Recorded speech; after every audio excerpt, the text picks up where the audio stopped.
So Wonder Woman 1984 is now available on HBO Max in the US and selected theatres which are open around the globe. I have been able to catch the latest DCEU film, and after having some time to think about the plot, the ending, and my reaction to it, I thought it would be a good idea to reflect on this in a video. To put it more simply, I'm going to be explaining the ending and brief plot for Patty Jenkins Wonder Woman 1984 in the aim to help you guys gather a greater sense of what happened. This analysis will also contain spoilers, so if you do happen to be someone who hasn't seen the film, then I would recommend watching this video after you've seen it.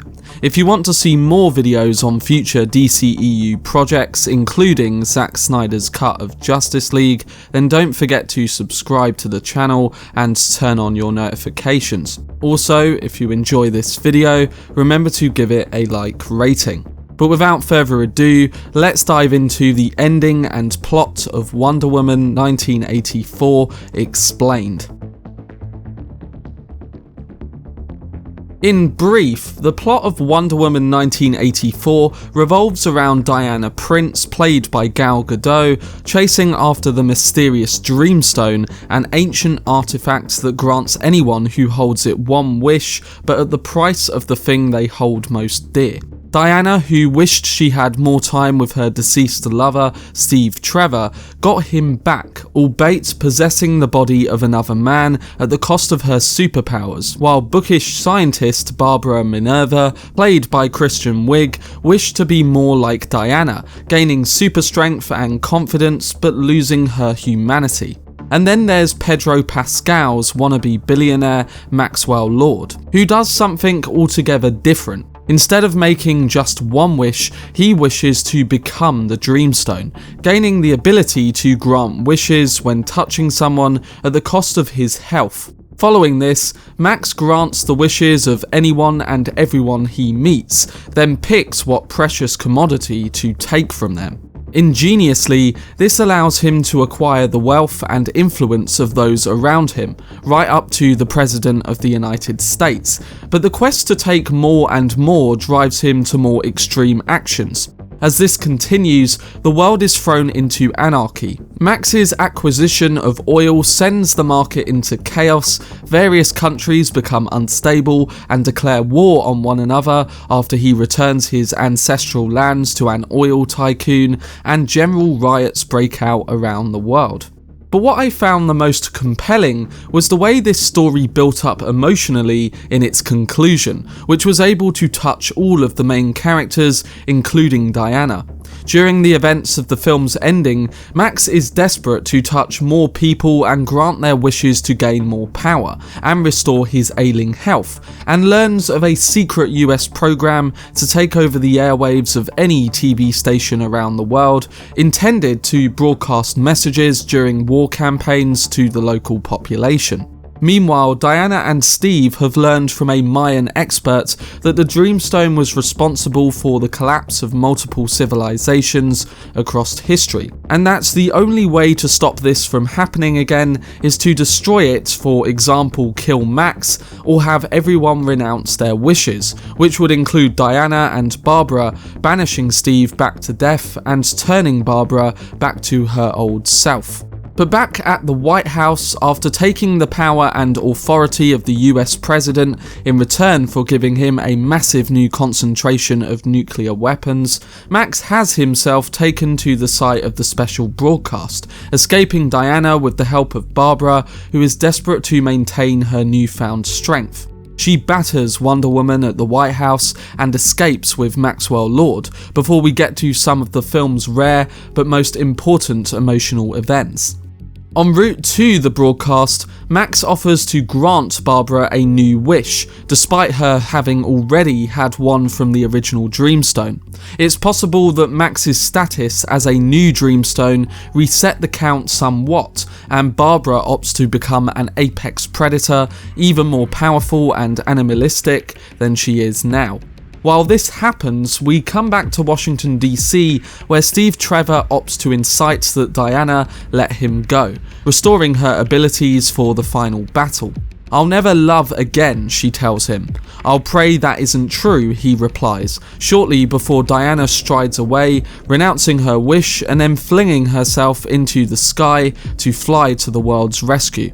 Yes, Wonder Woman can fly sometimes, and this was probably my favourite sequence of the entire film.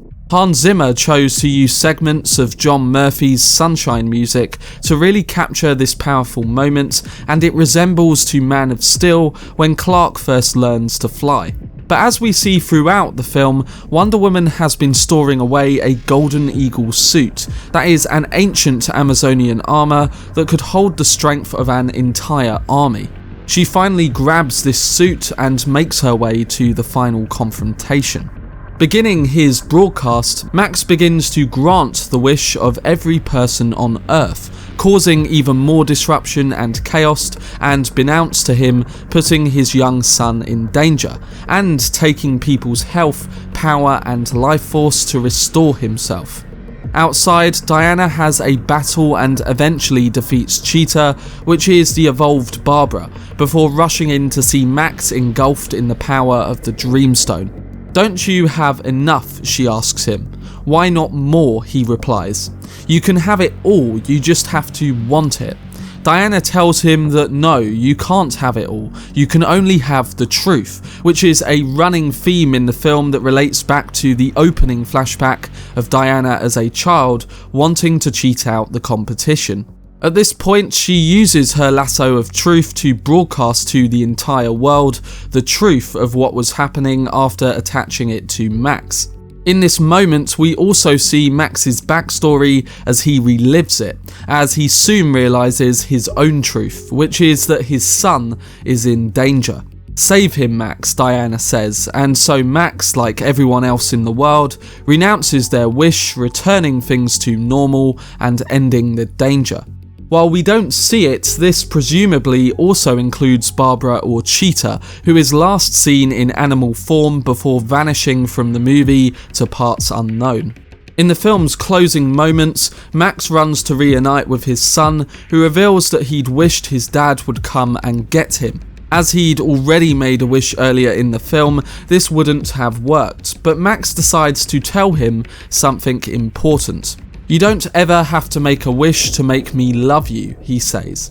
The film then jumps ahead a few months to Christmas. Yes, Wonder Woman 1984 is a somewhat Christmas movie, where Diana is finally enjoying herself on Earth after keeping herself separate from humanity for decades.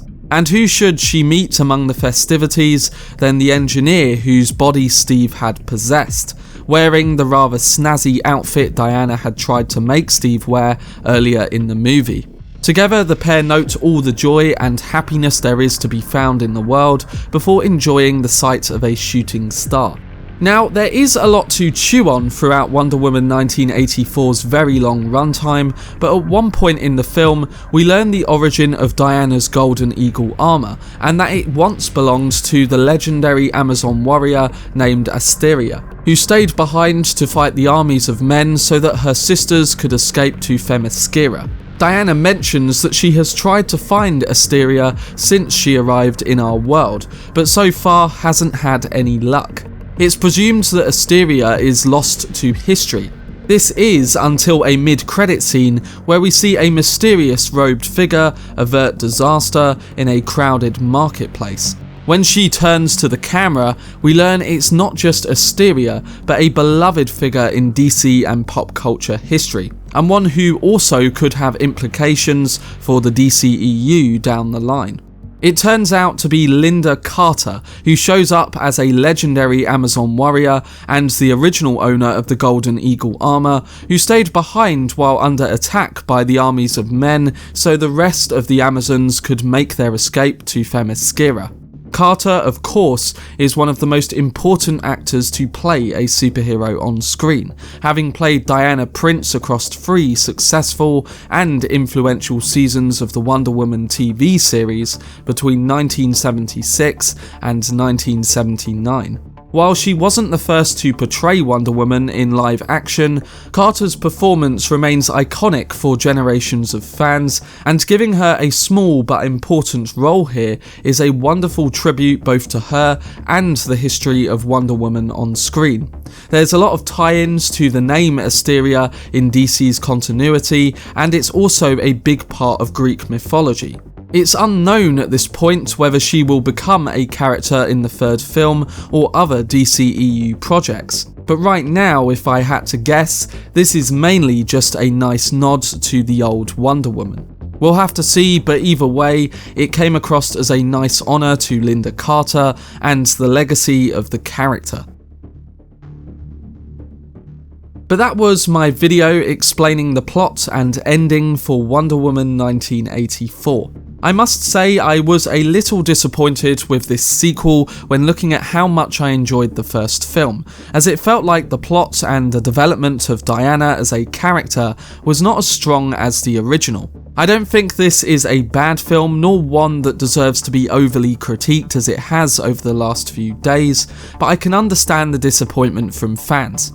I think the standouts were Maxwell Lord, Steve Trevor, Hans Zimmer's score, and the added emotional portrayal of Wonder Woman during the ending. It was also cool to see great Easter eggs like the Golden Eagle armour in action, and a solid introduction for the classic invisible jet.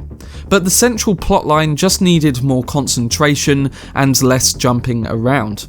I have to say, I was hoping for more impactful scenes that would really make me like this story as much as the World War I plotline we got in the original film. I think it did take a while for the film to really get going, and it definitely suffers from dialogue and pacing issues, but after more rewatches, hopefully it will improve and become a better all-round experience. We'll have to see what Patty Jenkins has in store for the closing film of the trilogy, but right now I'm giving Wonder Woman 1984 a 6.5 out of 10. I hope this explained video did help some of you guys understand the events a bit better, and I'm looking forward to hearing what else you picked out along with your overall thoughts towards the sequel. For more videos analysing future DCEU projects and the next Wonder Woman installment, then don't forget to subscribe to the channel and turn on your notifications. Also, if you enjoyed this video, remember to leave a like rating. I will be covering all the DCEU films coming out in the near future, alongside Zack Snyder's Justice League, so make sure to stay up to date on all of these videos and further updates that I post. But anyway, I hope you guys enjoyed it. I've been Cortex, and as always, make some noise.